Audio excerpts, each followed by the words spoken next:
First off, shout out to the dude that made this post because this is a literal breakdown of what the future holds. Your 9 to 5 job is dying. By 2034, it'll be extinct. That's Reid Hoffman's latest prediction, the founder of LinkedIn, who predicted the rise of social media in 1997. Hoffman's past predictions are spooky. Predicted social networks would change the world. LinkedIn sold for 26 billion. Saw the sharing economy coming. Early Airbnb investor. Called the AI revolution years before ChatGPT. So we should probably listen to his latest prediction. In the workforce for the last few decades. And work at multiple companies in your career. You may work at multiple industries. Industries are changing, your own path changes. You may not actually, in fact, do a lot of your work fully as an employee. You may actually be working in the gig economy, or you may have 2 or 3 gigs. All of these things are the directional changes from what we've seen in the workforce for the last few decades. And it actually does create a lot of opportunity. It does create a lot of productivity, but it also creates a lot of uncertainty, and people like stability. And so, one of our challenges as we figure out is how do we minimize a little bit of the uncertainty, increase a little bit of stability while continuing. So he understands that the game as a whole is changing for people working. And if you don't understand skills and things like that, you will not be able to sustain in this future economy. The gig economy revolution is coming, and it's bigger than you think. Within a decade, 50% of the US population will be freelancers. But here's the twist, they'll earn more than traditional employees. Companies, they built into the vernacular this idea of a gig economy, and I think people really fancy being freelancers. Maybe even freelance servers. That I work for 3 hotels because I want to pick up shifts here that suit me. Beehive. And what does the gig economy mean in traditional employment? I think that's a big part of it, to be honest. But I think a lot of people are also recognizing that money is less important to them than the relationships and their experiences. And I think people are okay making less. So they may have cut or stabilized their incomes, and they maybe don't have that crazy ambition. The thing that I fear, and we touched upon this before, which is people are less afraid of quitting now. Young people are less afraid of quitting, and they're building the gig economy lives for themselves. My fear is that they're going to go from job to job to job. When we were younger, you couldn't quit a job in less than 1 year because it would look bad on your resume, right? Now, 3 months, whatever, goodbye. And my fear is, flash forward 5 years, one of two things will definitely happen. An employer will look at you that in 5 years you've had 9 jobs. I'm not going to hire you because I just can't trust that you're going to stick around. And you've had 9 jobs in 5 years. You haven't been around anywhere long enough to go through a cycle of good times and bad times. And so you have no discernible skill set. And my fear is that what feels great now, it's going to have consequences in a few years. Yep, most people don't understand. Everything as you know it about a job is changing. And so now you need to be learning skills. Otherwise, if you keep trying to switch from jobs and you build up a repertoire of leaving jobs when you're uncomfortable, the future of job market will be very, very hard for people trying to get into jobs. And that's why you need to learn skills. Specialized skills plus global demand, premium rates. Platforms like BrainTrust already let freelancers keep 100% of their earnings, but that's just the tip of the iceberg. The real game changer. Your digital footprint will become your most valued asset. History of the gig economy. With origins in the early 20th century jazz clubs, the gig economy now includes a significant portion of the U.S. workforce. Key dates in the history of the gig economy are jazz musicians earn money from gigs, early 1900s, 1930s. Farmers lose land and become migrant workers. Temporary staff agencies open, 1940s.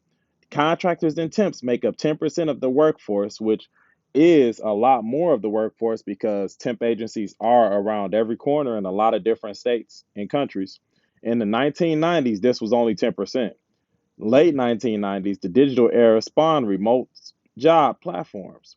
2021, gig employment includes third of workers, and this is why me as a entrepreneur, I offer so many different services because I understand the way that society works now is changing. It'll never be what it used to be. And if you don't understand how the game works, then you won't succeed. And that's what I'm here for. I'm here to help you navigate the game in a smart way, and understand things. Also, I offer Digital Boss Academy, where they teach you how to be active in the digital world and make money in a sustainable way. But I also offer tons of different services that could give you leverage in this space.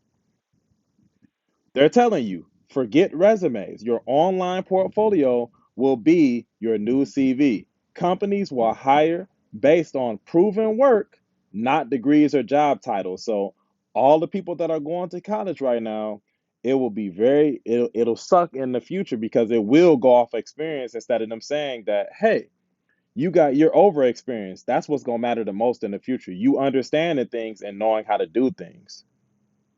Saying, okay, how do we get more? You said to me this in March 2012. Social media was at its very beginning.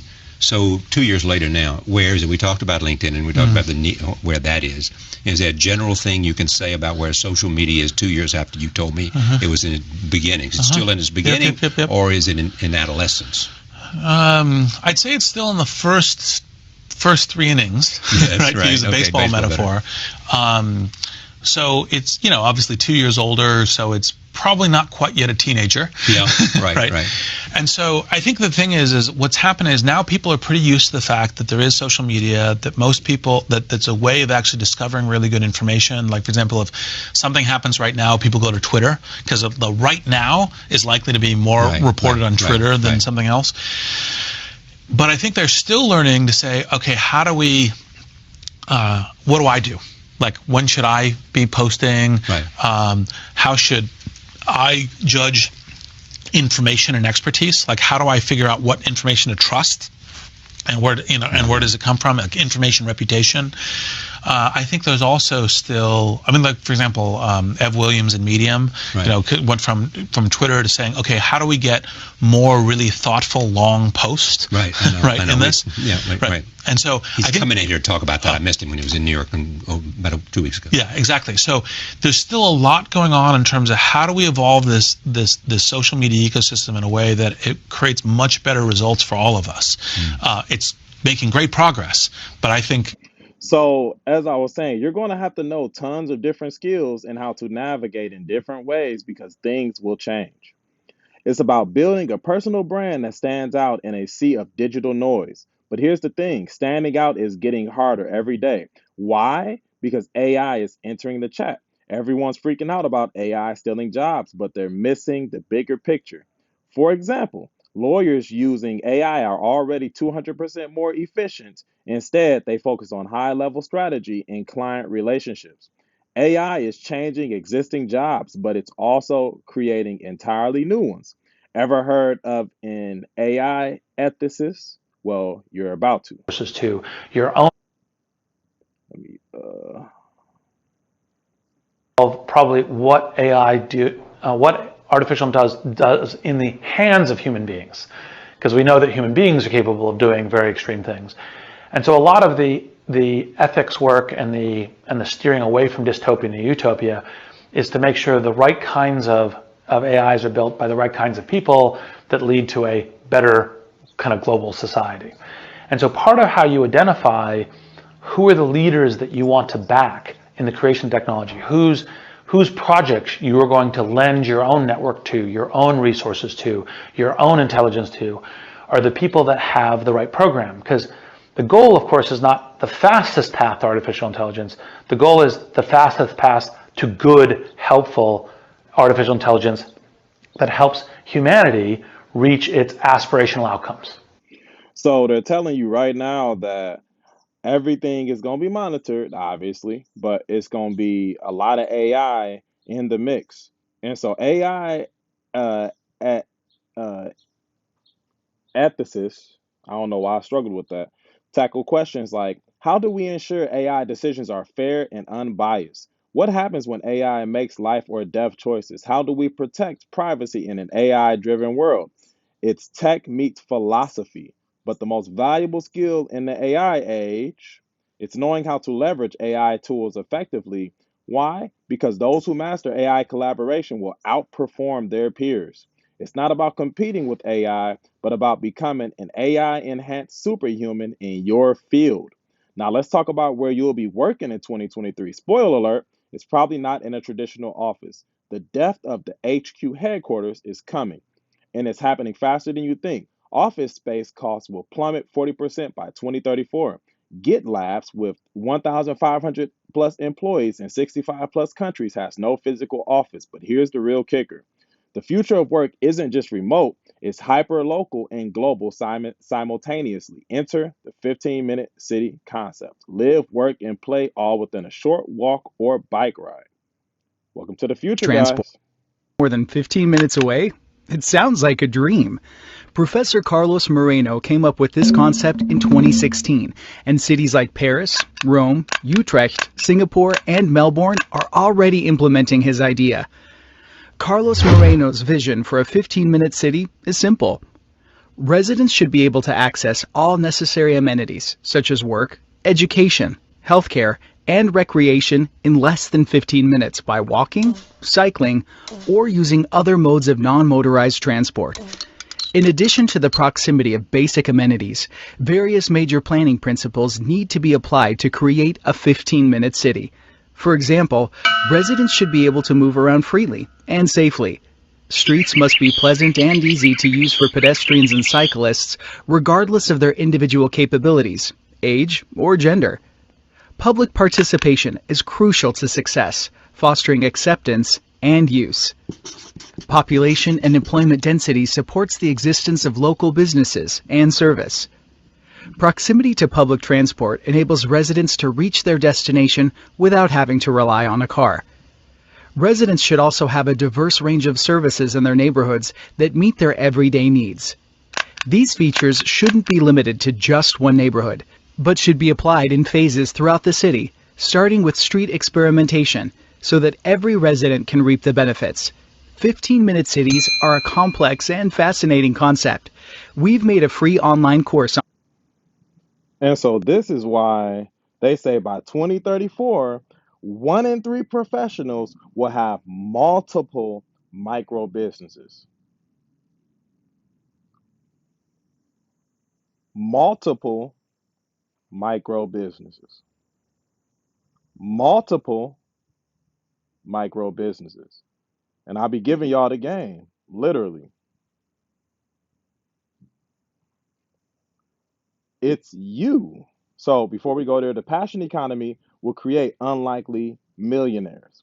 A forager earning 200K a year selling wild mushrooms. A Minecraft architect making 350K designing virtual worlds. But the biggest opportunity, it's you. The future of work isn't just flexible, it's fluid. You will seamlessly shift between employee, freelancer, entrepreneur, and investor, all in a single week. But the $1 million question remains: gig economy stats. 43% of freelancers live in urban areas. 56% of gig economy workers say that they take gig jobs to earn money on top of their main source of income.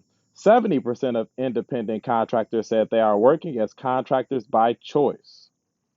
Are you ready to seize this unprecedented, as they say, opportunity for freedom and wealth creation? The future favors the adaptable. The future favors the adaptable. The extinction of 9 to 5 jobs isn't a threat, it's your chance to redefine success. And this is the future of everything around you, along with the currency going digital.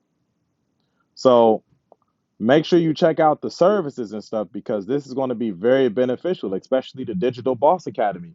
They're literally giving you the tools to learn AI, how to make money with AI, as well as understanding credit and tons of other things. But additionally, there's personal and business credits on my website.